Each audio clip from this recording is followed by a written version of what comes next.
ბოლო რამდენიმე საათის განმავლობაში მნიშვნელოვნად არ შეცვლილა ვითარება ისევ ისმის აფეთქებების ხმები, როგორც თელ-ავივში, ასევე რომ ვაშინგტონი მეორეს მხრივ ამბობს, რომ უკვე განეიტრალებულია, ასე რომ ვთქვათ, სამი მნიშვნელოვანი ბირთვული გული ირანის და მოკლედ შურისძიებით იმუქრება ახლა ირანი. ყოველი შემთხვევისთვის ამ დრომდე არის ასეთი პოზიცია, იქნება შეუზღუდავი შურისძიება, ამ სიტყვებს ვკითხულობთ ირანის ისლამური რევოლუციის გუშაქთა კორპუსის მიერ გავრცელებულ განცხადებაში.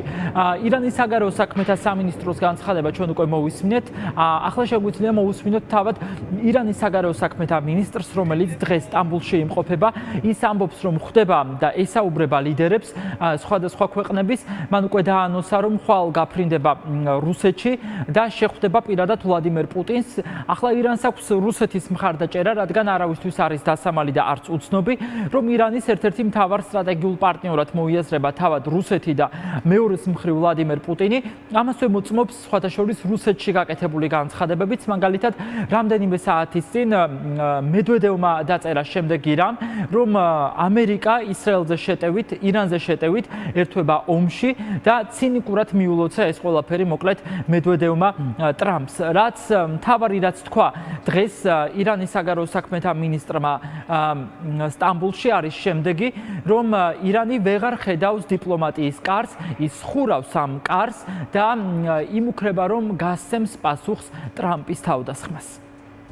So we were in diplomacy, but we were attacked. დიპლომატიის კარი ყოველთვის ღია უნდა დარჩეს, მაგრამ არ ვიცი რამდენად დარჩა დიპლომატიისთვის ადგილი ახლა. მათ ძალიან დიდი წითელი ხაზი გადაკვეთეს ბირთვულ ობიექტებზე თავდასხმით. ჩვენ უნდა ვუპასუხოთ ჩვენი ლეგიტიმური თავდასხმის უფლების საფუძველზე. გუშინ ღამით განხორციელებული თავდასხმა დიდი მასშტაბის მკვლელობა იყო.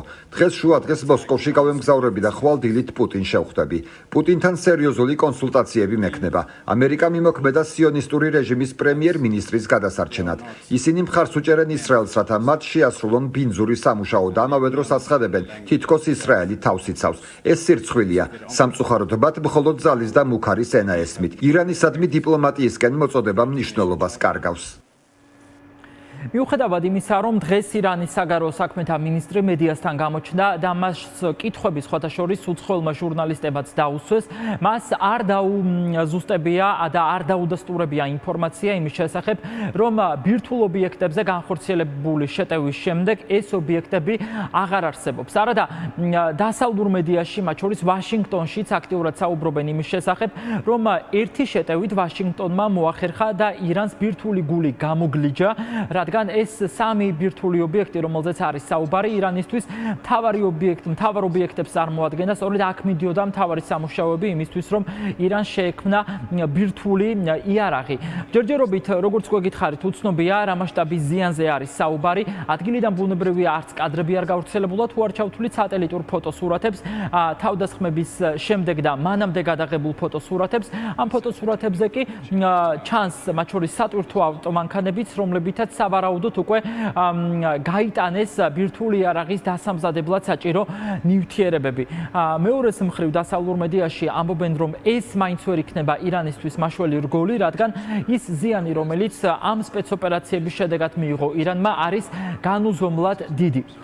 ირანის საგარეო საქმეთა მინისტრი, როგორც გვეკითხარით, ბევრს საუბრობდა დღეს, მათ შორის მან დაადანაშაულა ამერიკის შეერთებული შტატების შეთანხმებების დარღვევაში, გაეროს წესდების დარღვევაში, ბირთვული იარაღის გავრცელებლობის ხელშეკრულების დარღვევასა და საერთაშორისო სამართლის დარღვევაში. ის ამბობს, რომ ირანი ახლა არის იძულებული, რომ გასცეს პასუხი ამ ქმედებებს, თუმცა რა მასშტაბის პასუხებზე არის საუბარი, რა მასშტაბის შეიძლება იყოს ეს პასუხი. ამ ყველაფერს ჯერჯერობით ირანელი დიპლომატი ვერ ამბობს, თუმცა ამბობს, რომ ეს პასუხი აუცილებლად იქნება. Aggression against Iran's peaceful nuclear facilities. ირანს სუდი არაფერი ჩაუდენია. ძნელი გასაგებია თუ რატომ დაგვესხდნენ თავს სრულ განცხადებების საფარქვეშ. შეერთებული შტატები პასუხისმგებელია თავისი აგრესიის შედეგებზე. პრეზიდენტმა დონალდ ტრამპმა არა მხოლოდ ირანს უღალატა, არამედ საკუთარი ქვეყანას მოატყუა. ბირთვულ ობიექტებზე თავდასხმა საერთაშორისო სამართლის დაუშვებელი დარღვევაა. ჩვენთვის დიპლომატიასთან დაბრუნება აღარ არის აქტუალური. შეერთებულმა შტატებმა უღალატა მას. გაეროს წევრი სახელმწიფოს ტერიტორიული მთლიანობისა და ეროვნულ სუვერენიტეტზე შეერთებული შტატების სამხედრო თავდასხმა თავდასხმამ, რომელიც განხორციელდა გენოციდური ისრაელის რეჟიმთან შეთანხმებით, კიდევ ერთხელ გამოავლინა შეერთებული შტატების მტრული განწყობის მასშტაბები ირანის მშვიდობის მაძიებელი ხალხის მიმართ. ირანის ისლამური რესპუბლიკა უმკაცრესად გმობს შეერთებული შტატების სასტიკ სამხედრო აგრესიას ირანის მშვიდობიანი ბირთვული ობიექტების წინააღმდეგ. ეს არის გაერთიანებული ერების ორგანიზაციის წესდების და საერთაშორისო სამართლის ფუნდამენტური პრინციპების აღმაშფოთებელი მძიმე და უპრეცედენტო დარღვევა. ვაშინგტონის ომის სამხეზებელი და უკანონო ადმინისტრაცია სრულად არის პასუხისმგებელი თავისი აგრესიის აქტის სახიფათო შედეგებსა და შორს მიმავალ გავლენაზე. ფაქტი არის, რომ მსოფლიო ახლა ისტორიულ მოვლენას ადევნებს თვალყურს, რადგან ამერიკამ უკვე მიიტანა იერიში ირანზე, ირანი იმუქრება და მსოფლიო პოლიტიკის დღის წესრიგში სავარაუდოდ ბევრი რამ შეიცვლება.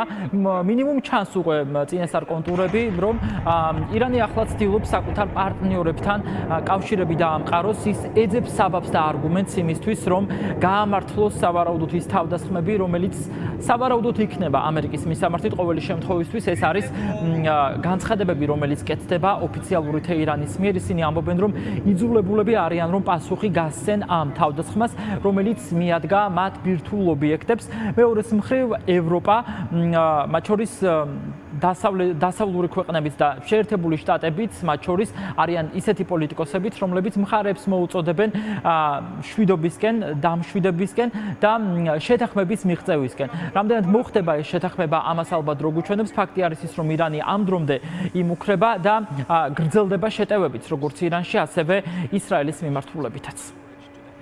ირანის საგარეო საქმეთა მინისტრი ხვალ მოსკოვში მიემგზავრება. თემაზე გუგა არჩვაძე საუბრობდა.